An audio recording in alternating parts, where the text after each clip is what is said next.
Rafine Ntumba crache sur Maman Ami, la mort de Maman Ami. Tout rapide.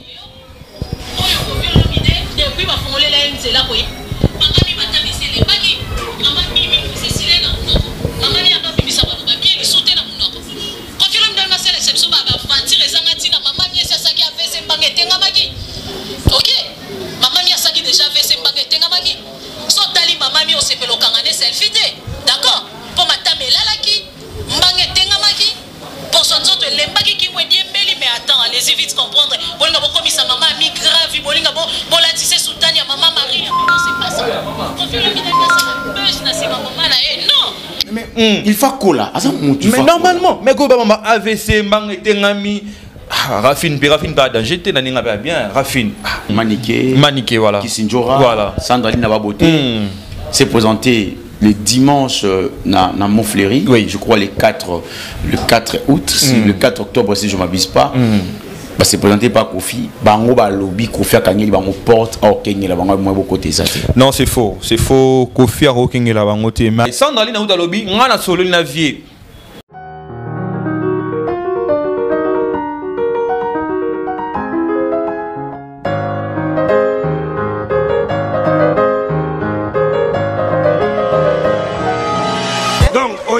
Chaque samedi. Chaque samedi. Bien fait, boy. C'est quoi ça? Papa, on est établissement. Vous avez chaque samedi. Vous avez trouvé un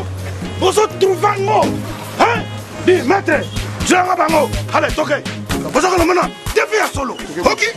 La dévéloterie ne se joue pas à la belle étoile, ni chaque semaine. Rendez-vous du 7 octobre au 10 novembre 2020 pour l'édition Dévéloterie 2022. Vous pouvez jouer avec ou sans passeport, tout en sachant que c'est Atlantis qui est le premier cyber à déceler la possibilité de jouer aussi sans passeport et le prix fixe est de $5 par personne. Le Cyber Atlantis met à la disposition de tous ses clients une amélioration professionnelle des sites locaux et appareils, des outils adéquats pour faire respecter les gestes barrières, tout en offrant gratuitement de masques. En plus de cela, des comptoirs pour vendre des appareils téléphoniques à bas prix et à très bonne qualité. Connaissez-vous la bonne nouvelle? Au Sambi Chombo Moko Nakatia Cyber Atlantis, au Betty Dévéloterie, Yao Fele.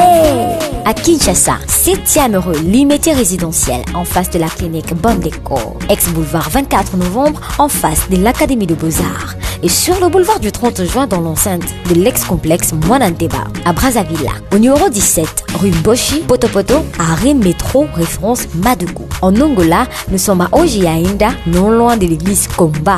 On a la bête na carte électeur. Na gagné ou t'as passé pas au funa Ndobika. Bon, donc, vous kende, vous allez s'il passe au quotidien Atlantis. Atlantis! Si ça va Congo! Devise nango, ba maman na batataka rotika na Congo. Tous les jeunes, États-Unis. Ngai loko na lingaka na États-Unis. Jamaïque, Minnesota. L'agence d'export et d'import Michel Atlantic Shipping et yé bana ya Canada, bana ya USA, bomitungisa lisusu. Pour tous vos achats et ventes voitures, pièces de rechange et les accessoires possibles. Na koti na ba koli na bino na Kinshasa, bomitungisa penza te. Please, bakoya koza koli tinanda. Pour tout contact, benga Michel Lukadi. Plus 1 508 371 60 43 USA na Canada. Pour la Kinshasa, benga na plus 243 89 551 30 38. Michel Atlantic Shipping. Yaboye, Bazuapi. Raf Ngindou, félicitations pour la promotion, ça la pour l'artiste. Que Dieu te bénisse. À connaît pas demander, il n'y a rien en face. Suivez Congo Promo TV avec le PDG Raf Ngindou. Nanenga mabete Congo Promo Raf Ngindou. Boga, en tout cas, félicitations, merci si tu es où, mais là. Raf Ngindou, le présentateur de la force créative Congo Promo. Congo ça la force militaire na Congo Promo. Et faites comme moi, allez voir Congo Promo, tv5.com. Donc au nom de Jésus-Christ, nous bénissons le Congo Promo. Avec Raf Ngindou, Congo Promo ne tombera jamais. Piccolo Congo Promo ndé. Ouais, balobi Raf Ngindou. Congo Promo toujours, grande puissance. Come on. Congo Promo qui torcos net in a film. Congo Promo babundana nango. Raf Ngindou. Congo Promo. What a plus, what a des boss là. Congo Promo deux fois avec les boss Raf Ngindu. Inosbi les jeunes leaders de la artiste Nayo Congo Promo pour la promotion de toute la culture congolaise qui tape.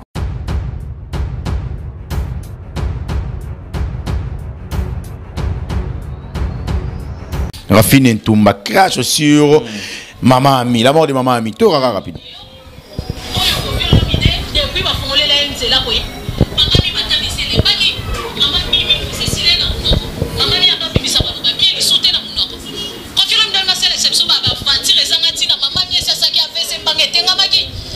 Ok, maman mi asaki déjà fait ses baguettes ngamaki.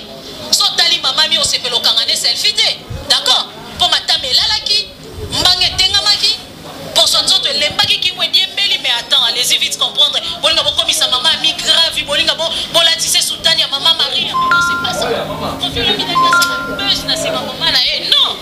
Mais il faut cola. Mais normalement, mais go maman AVC mbangete ngami. Rafine pas danger, t'es n'anninga pas bien. Rafine. Maniqué, voilà. Kisinjora. Voilà. Sandraline Nababoté. C'est présenté le dimanche dans Montfleury. Oui. Je crois le 4 août, le 4 octobre si je ne m'abuse pas. Bah, c'est présenté par Kofi. Bango ba lobby Kofi a gagné bango porte au Kenya la bango moi côté ça.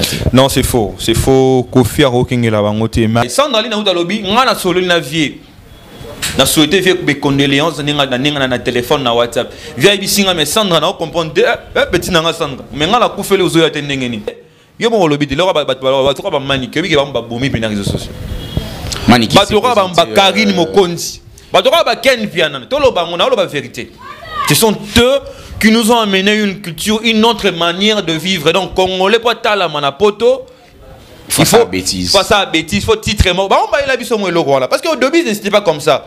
Au sein de titre mort il y a bien émission puis va vendre une émission sociale, il y a société peut-être va vendre balandi. Mais lelo la façon bango ba tenga misi likambo wana donc lelo comme faut talama, faut critiquer. Faut titre mabé. Titre mabé. Tout ça on a disponible pour nous répondre à ma question na yo voilà, c'est un peu ça. Voilà.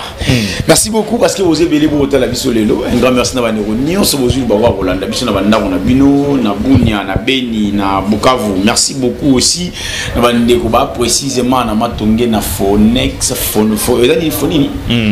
Trifos Nest. OK, c'est bien moi ya développer voilà. En tout cas, on a déjà le roi na avait moto, on delà de tout.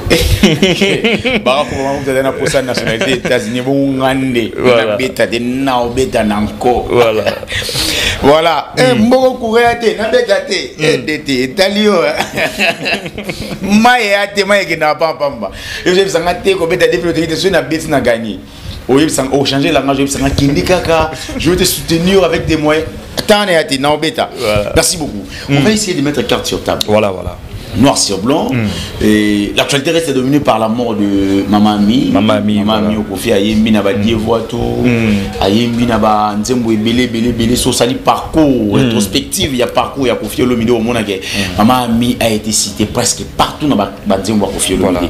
Aujourd'hui elle est partie pour ne plus revenir peut-être d'assez peu de temps que voir la dernière demeure vous retenez quoi fait de cette maman, est-ce que vous voyez Maman Ami? Maman Ami n'a ébié à sa maman mon robot parce que c'est Botami, tu écoutes musique à Kofi Olomide, musique une très belle musique. Et par après tu comprendre Maman Ami a le rôle là et pas JB, le rôle Maman Nies Misambo. Voilà. Et le rôle Maman Ferry.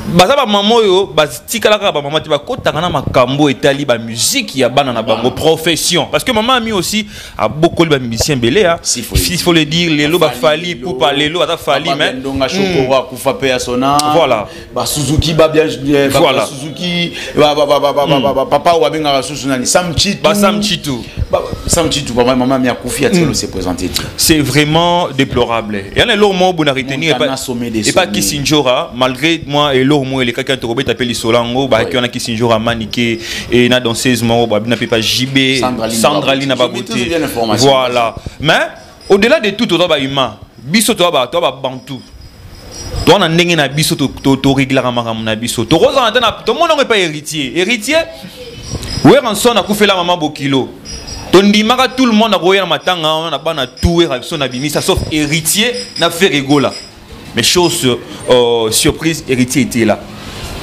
Tu vas régler ma compte na bisoté. Là, je m'adresse à tous les Congolais. Tu vas régler ma compte na bisoté, na bloc réservoir, ma tanga, ma maladie, or na kanda muto frimé. Sam Chitu, tout autant à combat Sam Chitu, c'est grâce à Koffi Olomide qu'on ne mâche pas le mot. Grâce à Nzamba à travers Koffi Olomide. Voilà. Pourquoi peut-être il fallait le fallait à king. Na bana tout au Koffi Abimisi ou à l'équipe fallait à zate. Au bas kokani na fallait à zate. Bango tout bana c'est. Mais fallu deux fois ici mili. À qui rendre venaye visite ko solona venaye par rapport à la situation comme il venaye à Mawa. On a vu aussi fallu Koffi Olomide a sa répétition spéciale en plein Paris pour na Bercy naïe. Fali na ba King naïe à Bouki, il a répété comme un artiste des quartiers latins ensemble avec ses amis. C'est ça ce que nous voulons. Et à te combo na yo bien yonde moko mi comme si grand prêtre na coin moko non. Biso ne te pour na ba grand prêtre public, biso ba journaliste te ba grand prêtre. To déplorer ba juste ba Sam Chitu ba Montana Kamenga, Montana habite Kinshasa. Sam, il habite Paris, mais maintenant là il est à Kinshasa. Mais oui, il y a pas mal de musiciens, il y a quartier Lato Bazana qui ça. Ata JB, ngala ngotanga kombo, na clair na mambo. Pour être JB, tu dis que JB na mon port baso la raté. Mais Nathan ya mawa, ma ndeko na yo, vieux na yo abungisi maman na ye. Oh blanc mususu. Et comme ça mutu munene, omoni ba geste mususu. O ko se eloko moko boyo boulé au salon mais et commission munene. Ne dit JB na actualité le lazati. Mais faire un pas pour rendre Koffi visite, rendre hommage à Maman Ami, ça nous fait aussi quelque chose. Weranson a le roi de la forêt militaire là. Ce que nous déplorons dans la musique congolaise. Malgré la divergence, voilà, mais où est Kazala qui est là? Mais je me dis Koffi là parce que Koffi pas que normalement ma bé oh nataleka le pang na yika natala mère mais la kuti ma papa mère na porte na bilama na singa na sepeli. Voilà, wana ils avaient clash à musique. Musique est à bongo, musique est à bongo. Il a été lésé après peut-être être c'est séparé avec Amida du coup Koffi comme on dirait pire Kinwani. Sylvie on dirait Zala, on dirait mais oui. Oh Jiba se sentait lésé Tilelo parce que Jiba Tilelo a balinante, il mérite toujours être appelé s'il faut le dire, marié non divorcé parce qu'il va divorcer ni par Amida mais alors que bon, na minute tu dois boito était pour na blanchir Koffi Olomide. Koffi Olomide na binga na yo na batu bota biso to bi mabe ya Koffi na kata musique. Koffi matanga batu ya raté. Voilà. C'est très difficile. Mara Koffi Olomide azala. Na kama kuna mona matanga kacha kula. Mais elo pe comme racha kula. Voilà. Mais Koffi to boyete parce que Madilu Koffi azala raté. Il y a papa Lutumba pour dire.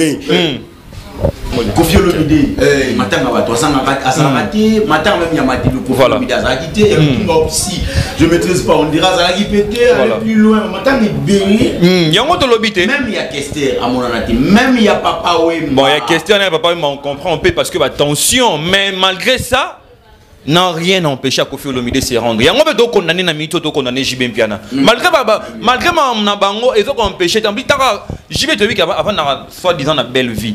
Mais il est résident au Tobagi résidence à JB il a Montfleury va valoriser Montfleury et là JB na Koffi Olomide. Donc on suppose qu'il est son voisin direct quoi Rose à la Guénan maman a Koffi à 10h30 JB à 10h31 minutes mais il n'est pas venu pourquoi s'il faut le dire il faut pas condamner aussi JB parce que peut-être bon entre nous on est humain hein, s'il faut le dire mais Koffi quand même oisé quoi peu atikali oyati oisé quoi ça vient à biso na PCB mot monstre parce que c'est un vieux to solar on a mingi donc to solar rapena direct na yemoro notre vieux na biso bina na biso na musique qui a pardonné mais Koffi a quand même le matin à maman Victor papa il y a Félix Akoufi on a vu la présence de Koffi Olomide voilà Fikine aya matanga ya papa ya waze quoi obi que Jos Diena to avant na yana wana obi que Jos Diena pour faire le baba tout balongwe balonga mouvement ba ozonga te na pardonner te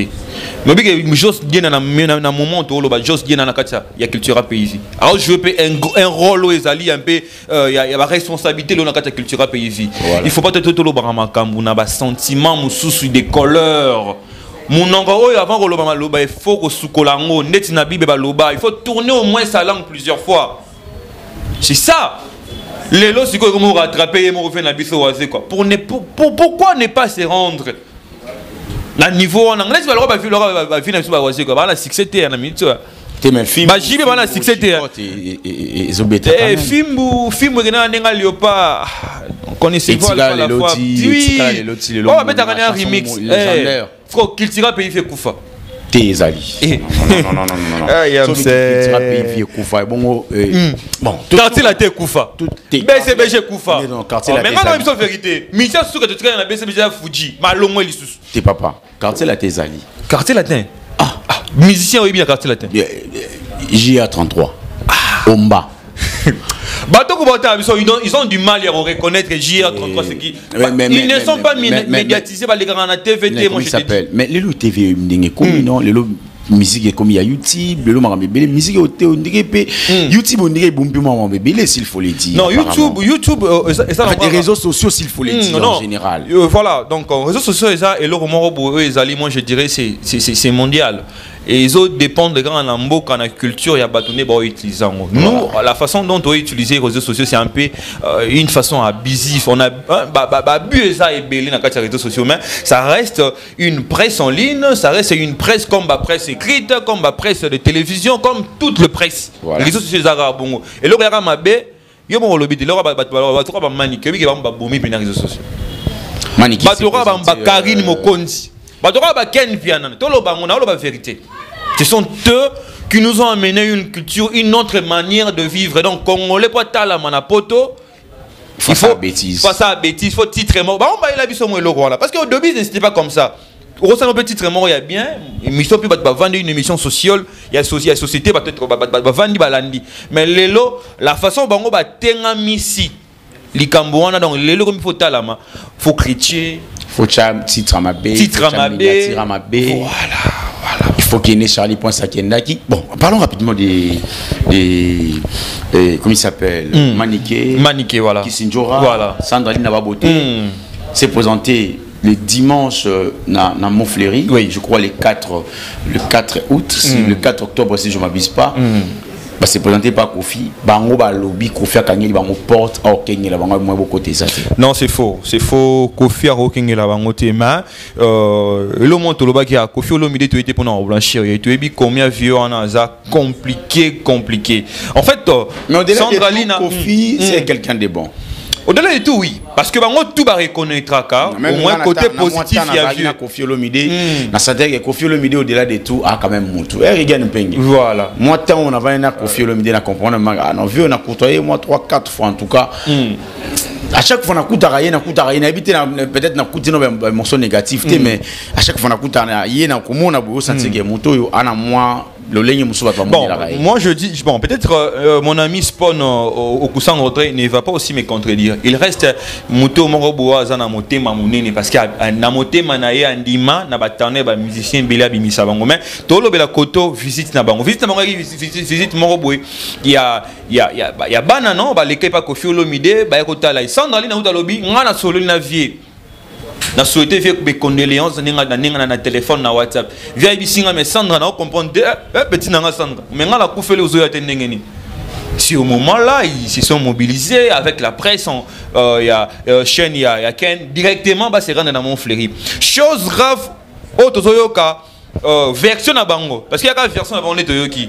Il y a bato Kofi Olomide tisiko on est version la vraie version ça. C'est là bango ya neni. Baye ba commis sur place na misu na bango ba tumusu ba okota mais comme il a tourne na bango ba kota ba garde ba ta sécurité à Kofi Olomide ba bisi bango que non le vieux il est occupé, le vieux ne peut pas vous recevoir, voilà machin.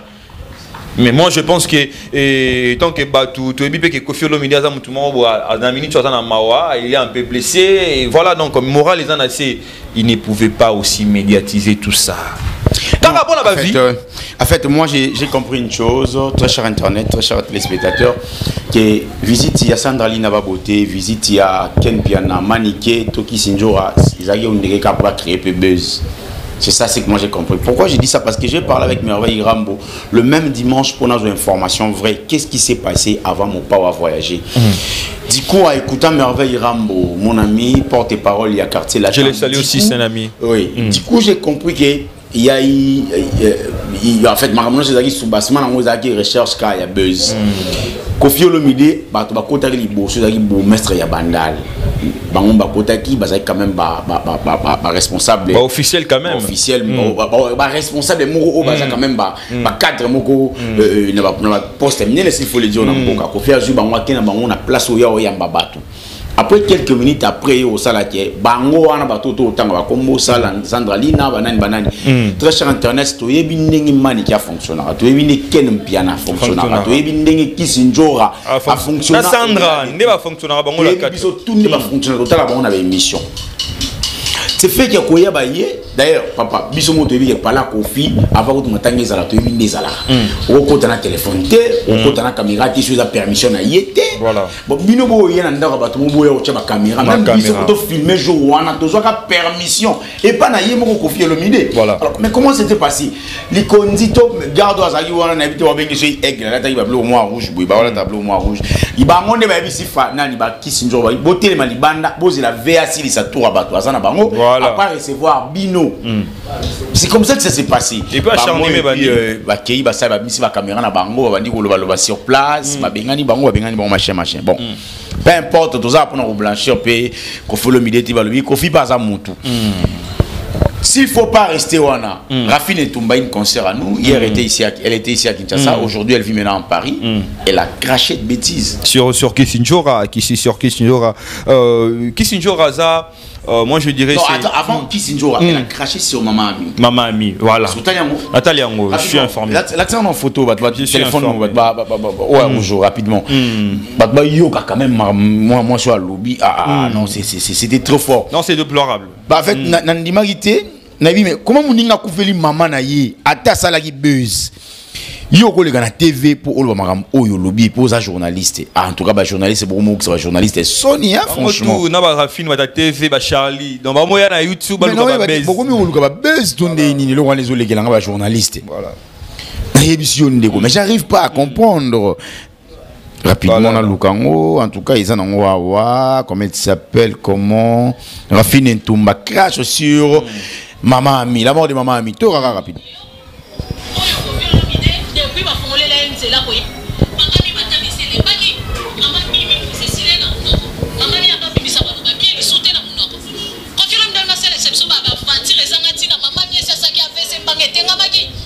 ok maman mi asaki déjà fait ses baguettes tengamaki so tali maman mi osepelo kangane selfie te d'accord pour matame lalaki mbange tengamaki pour son autre lembaki ki wedi mbeli mais attends allez-y vite comprendre bolinga bokomi sa maman mi grave bolinga bo bolatise soutani ya maman Marie non c'est pas ça confie le bidon ça buzz na c'est maman na eh non bidemi moi le coronavirus comme la ngoni maman ami pour akufi non moninga me malobi mokili s'arrêter vraiment et s'arrêter les wapi mais la loi maman na e so ki Kofi penza ozana liwa ya ozana souci ya liwa maman na e c'est que faut ozana souci no ya baroki ya bamino il faut ozana souci ya bando ya yo ye moko oya so ki pe maman ya zaki maman malamu na poto ndenga fanda iboyi Kofi bien ka boya bana na e wana pourquoi ni maman bien soit bangoté le temps s'est arrêté j'ai perdu ma maman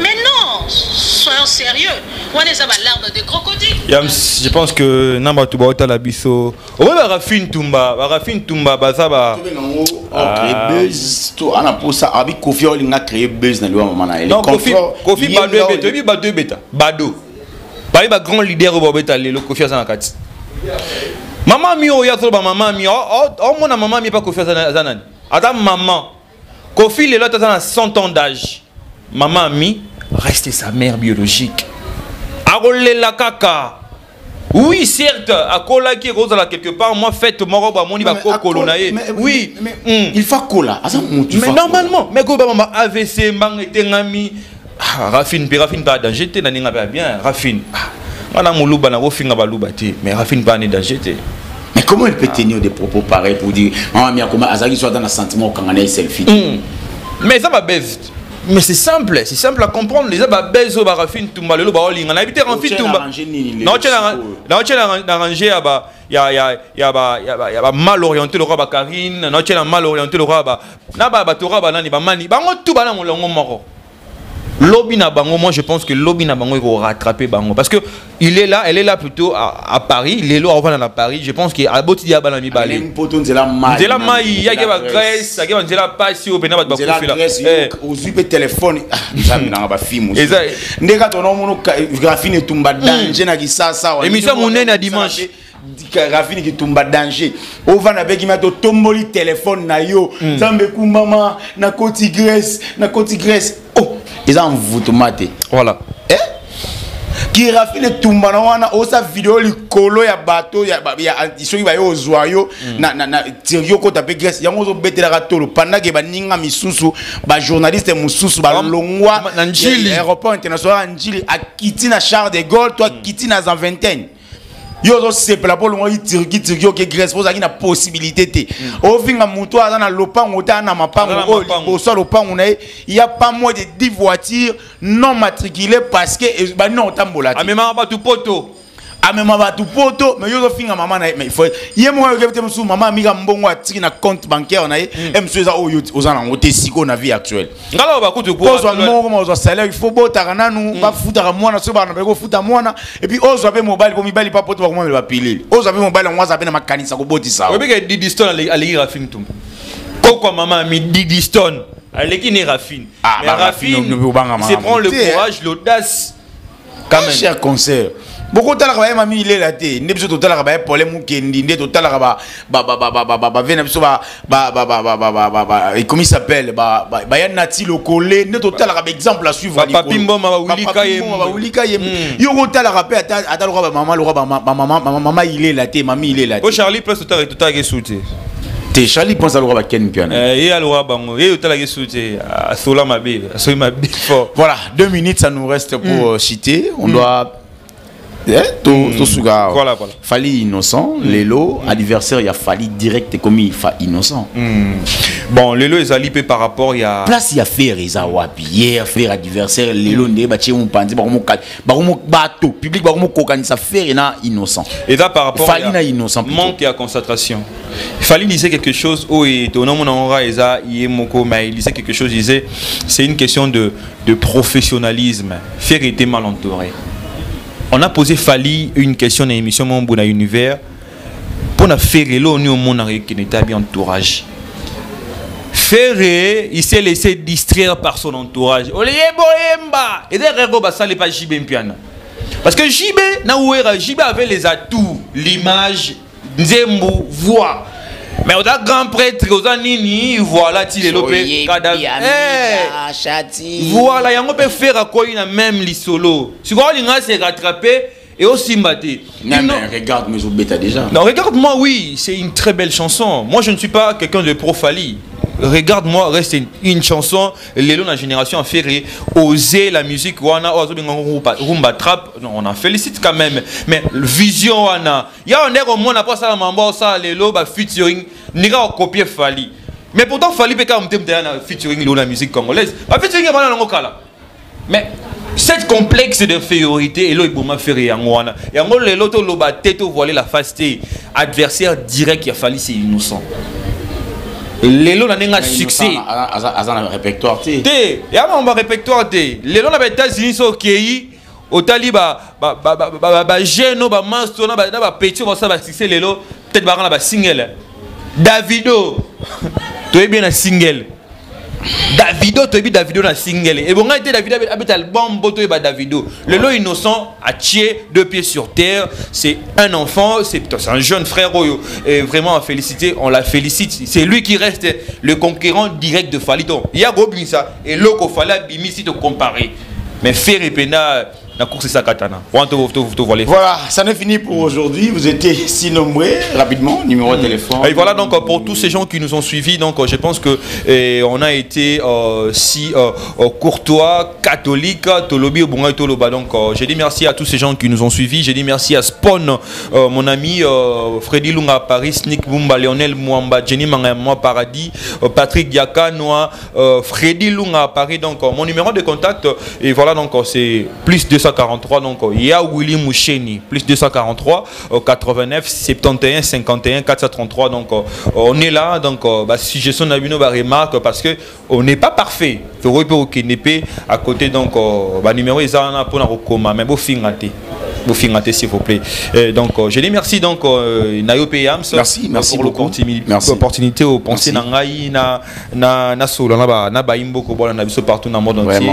Et voilà donc papa on assiste Kitoko, bienvenue à Kinshasa. Je pense que vous avez accompagné le corps de votre ami Meridio, donc papa Meridio Banakaouka tout la papa Meridio, donc paix à son âme. Donc je pense que ce soir déjà il y aura vraiment quelque chose de bon, ambiance Yazaïko baro animé vraiment soirée. J'ai dit merci à bébé Mwamba, j'ai dit merci à ma soeur Zouli Zoulema, Dédé Moukadi, donc Koto à Liège, Johanna, donc Calais, voilà. Merci beaucoup. Voilà, ça n'est fini pour aujourd'hui. Vous étiez si nombreux devant vos postes téléviseurs pour suivre cette émission. Likez, commentez et partagez cette émission, je crois. Ça serait une très bonne chose. Un grand merci à Rigana Penga à la prise de vie aussi, à Denis Mustafa à l'assistance aussi à la prise de vie. Un grand merci à vous parce que l'équipe a été costaud, quoi. Merci beaucoup. Nous avons tout Julie Bawa Rolanda Bisso, Nganabino en tout cas. Bien ma ta TV Moko va te belé na François na Sanité en tout cas. Merci à vous. J'ai dit au revoir. Ok, au revoir.